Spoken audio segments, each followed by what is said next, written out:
Welcome back to Mastering Next.js. In this module, we're going to be talking about styling.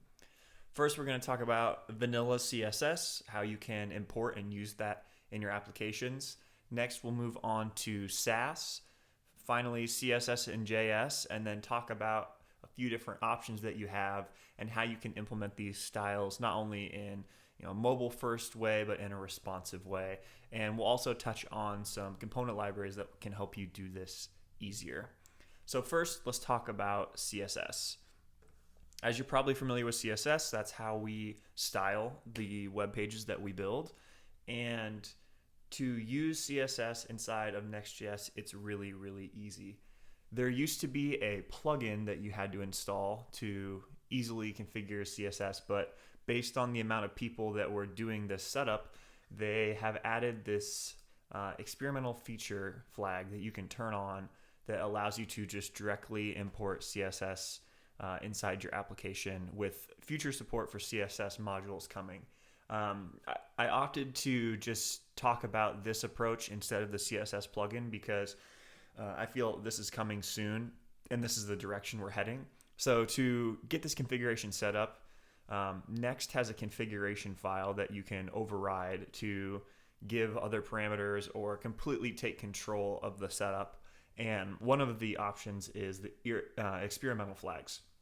So if you turn on the CSS experimental flag, you have the ability to import CSS files directly. Now, inside of pages, you'll see I have this file called _app.js.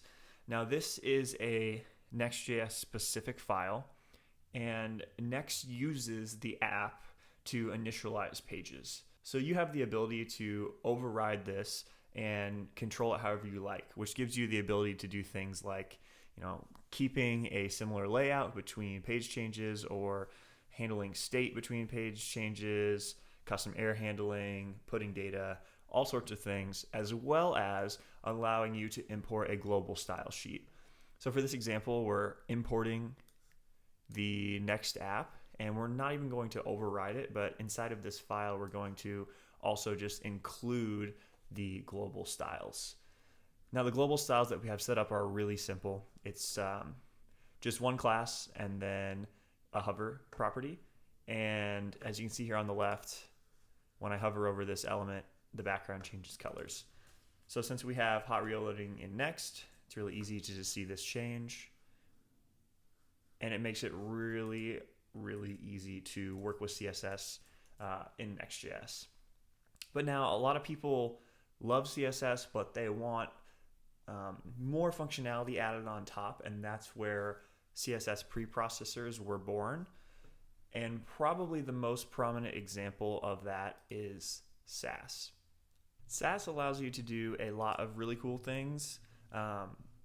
I know that when I started using it, it was mostly for variables, which CSS does have variables now, but when you get into things like nesting and partials, especially mix-ins, there's a lot of really nice things that you can do with Sass, and a lot of people really love this. So I'm going to show an example of how you can set up Sass inside of your project. So I have another project already set up, so I'm going to go into this Sass project, make sure the dependencies are installed, and we're going to run this. So let me just close these. So like we overrode the config for CSS, we're going to do the same thing for Sass, but we're going to be installing a plugin. So Next has a plugin system that you can include to provide extra functionality inside of Next config.js. So this plugin published by Zeit will allow your application to have support for Sass without having to do anything extra. So after you've installed this package, really all you have to do is wrap your Next config with Sass.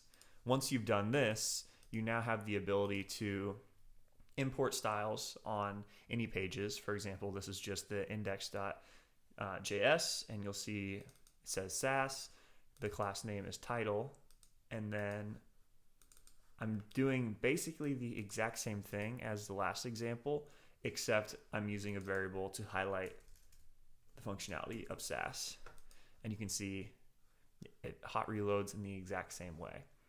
So depending on what your personal preference is or what your organization's preference is, you can do CSS, you can do Sass, but I think probably my favorite solution would be doing CSS-in-JS. Now, before I dive into specifically why, I want to highlight the fact that Next does actually come with its own CSS-in-JS framework. So you don't even need to set up CSS. You don't even need to set up Sass if you don't want to. Next comes with something that's called styled JSX. So let's go into this directory. I'll run this application and we can take a look. So styled JSX allows you to do CSS in JS without having to set up anything else out of the box. So when you start up a brand new Next application, you're just going to get this functionality for free. And I can do exactly the same thing that I did in the CSS example without having to do any extra setup, which is awesome. But you might be wondering, why would I want to do CSS in JS? Does that kind of muddy the separation of concerns of putting my styles in my code? And to be honest, I used to be strongly against CSS in JS. It didn't seem right to mix that styling with my code. I figured, if you don't like CSS, then just use Sass and you're going to get all the same benefits. Well, it turns out I was kind of wrong. That was a naive approach, because at the end of the day, CSS and styling is code, and I feel the most productive when I'm creating components, which is what React is based upon, when I'm using CSS and JS. So like I said, Next.js has styled JSX, which I think works really well, but my favorite solution for CSS and JS is called styled components. So I have one other example in here.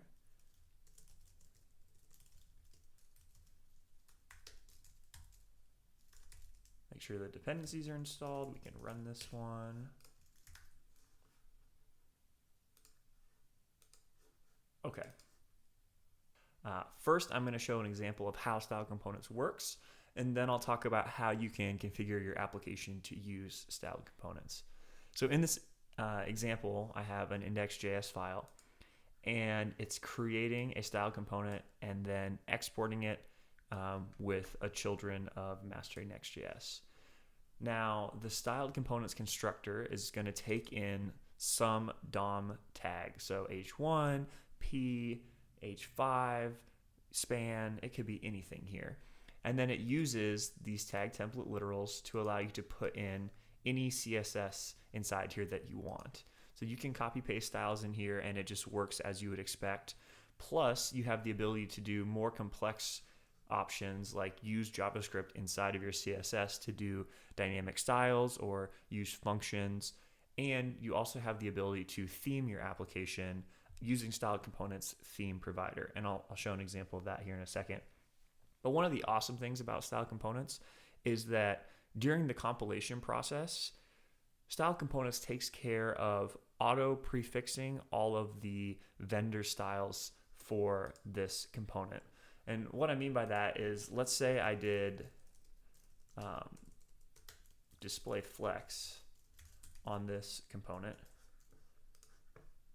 and I go over to the DOM and I look, you'll see that dash webkit dash box and dash webkit dash flex and dash ms, all of these vendor specific prefixes are already all taken care of and applied through that compilation process.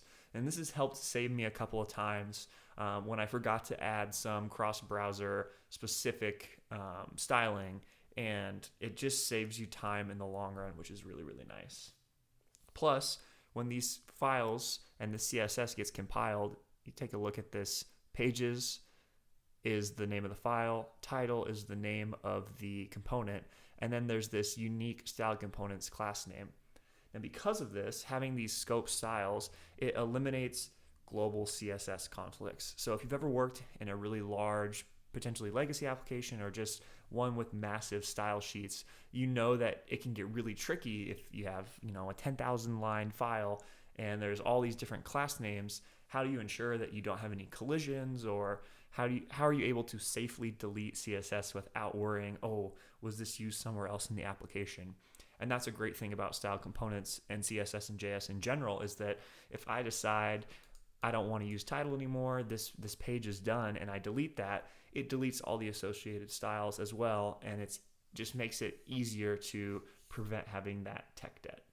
So now let's look at how you actually set up your application to use styled components. We talked about overriding the app with one of the previous examples, and you're going to do the same thing for styled components. And the reason for this is it allows you to provide theming.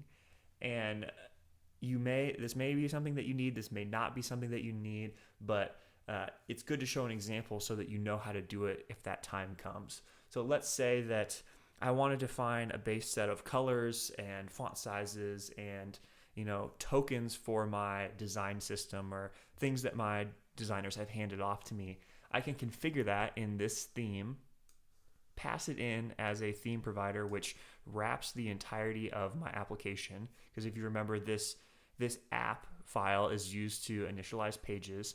So every page is going to be initialized having context of which theme, which would allow us to change things. If we were in like a dark mode or a light mode, you can have the ability to toggle that now based on this theme. And then when we go back to our component, we now have access to this theme variable inside of our components, and we can do themes.color.primary to access this hex value. The next part is underscore document.js, and this is another Next specific file. So document is only rendered on the server, and there's a variety of different things you can do when overriding this file, but specifically for styled components, we're only going to override getting the initial props for the page from the server, and essentially take those styles and inject them into the DOM. Now this code might look confusing, but this is essentially the boilerplate best practice from the styled components maintainers for how you integrate style components with Next. So my recommendation would be to use this setup and to closely follow what the library maintainers recommend to do to get your application set up using style components. So once you have this set up, you have the app. The final piece of the puzzle is modifying your Babel configuration. Next comes with Babel already configured for you, but the nice thing about it with the kind of opt-out approach is, let's say I want to add some custom functionality to my Babel file. All I have to do is make a new .babelrc file in my directory, and then I can override Next preset, which is next/Babel, and provide any extra plugins that I want. So, for example, the styled components plugin, what we're going to say is we want the display name to be on, and we want server-side rendering to be on. Now, what this display name is doing is it's giving us these nice class names, which makes it a lot easier for us to debug, where exactly these styles are coming from. And then obviously server-side rendering says that this is going to be used in an application that uses server-side rendering like Next.js. Okay, so the next thing that I want to talk about is mobile first and responsive design. So I'm going to close this and move to the next section, make sure I have the dependencies, and run this application.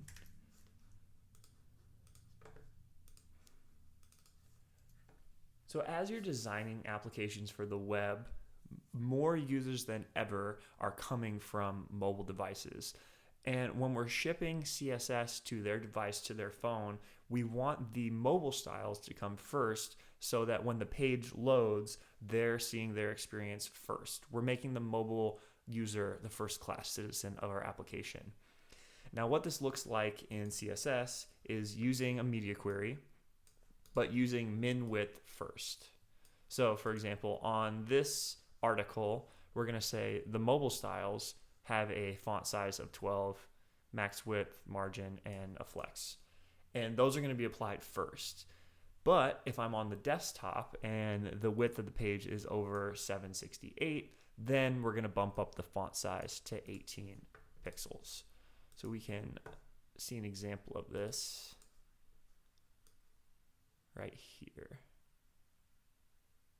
Now this is just going to be a better overall experience for your mobile users and make those page load times faster. Now this works really well, but as you start to scale your application to have tens of hundreds of thousands of potentially media queries and responsive design, doing it the best practice, you're going to have a lot of this across your application. And with the advent of React and component libraries, we've taken a step back to think, what's the best way to design mobile-first responsive applications? And I want to show a similar example of how you would change font size based on the width of your browser, but using a component library. And to do that, I'm going to talk about a component library called Chakra. Now, this library is amazing. I would highly recommend that you check it out, and we're going to be building something with it here very soon. But it uses a library called Styled System under the hood, which puts CSS properties available as props on your components. So it comes with some styling like flex and box-based components out of the box that allow you to do really basic things that you would probably need to do custom CSS for, but then it also allows you to easily change styling on the fly in your existing components. And another nice thing about Chakra is that the defaults for spacing, styling, colors, all of these things come from Tailwind, which is an excellent CSS framework that has a really, really great design. So let's take a look at how you would do responsive design and a media query with Chakra and see how that compares to just doing a vanilla media query.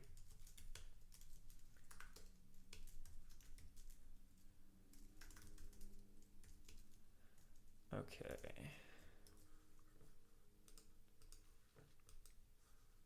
So inside of this index.js file, I'm going to import a few different things from Chakra to get it set up. One is the theme provider, which is because it's using a CSS-in-JS library under the hood.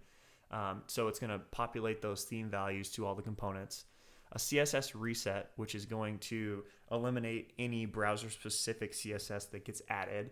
And then finally, this box component, which think of it like a div. But then I have the ability to directly add CSS props as React props on the element. So I want a 1 pixel border, I want 8 pixels of border radius, and I want to have, a margin and a padding. And you can use M and P as shorthands for these.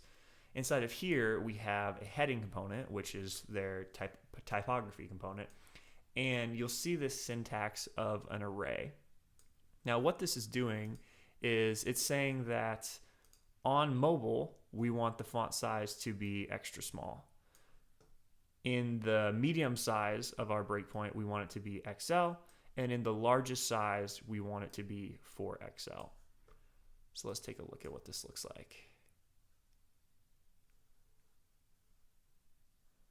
So you can achieve the exact same effect without having to write these custom media queries just based on a set of breakpoints that you want to define.